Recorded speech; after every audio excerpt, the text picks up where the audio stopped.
জীবনে যত বড় বিপদ আসুক, ডিপ্রেশনে যদি পড়ে যাও, কোনো সমস্যায় পড়ে যাও, মানে আর কোনো রাস্তাঘাট দেখতেছো না, এখন দেখতেছো দেয়ালে পিঠ থেকে গেছে, চারটা কাজ করবা, ইনশাল্লাহ তুমি ডিপ্রেশন থেকে বের হয়ে আসবা। সর্বপ্রথম কাজ হইলো 2 রাকাত নামাজ পড়ে ফেলবা।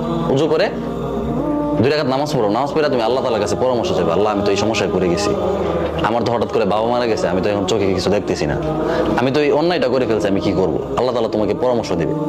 এই কথাটা আমার এক আপা ওই দিন বলতেছে, আমি একটা সিদ্ধান্ত নিয়েছি, নেওয়ার পরে আমি টেনশনে পড়ে গেছি যে হায় হায় আমি এখন কি করব।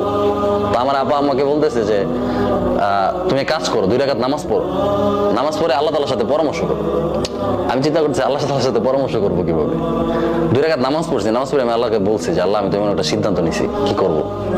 তখন দেখি আমার মাথায় নানান চিন্তা আসতেছে, বুদ্ধি আসতেছে, পজিটিভ, বুঝছো? ডিপ্রেশনে পড়ে গেলে প্রথম চেষ্টা করবা 2 রাকাত নামাজ পড়া। দ্বিতীয় যে কাজটা করবা, একা থাকবা।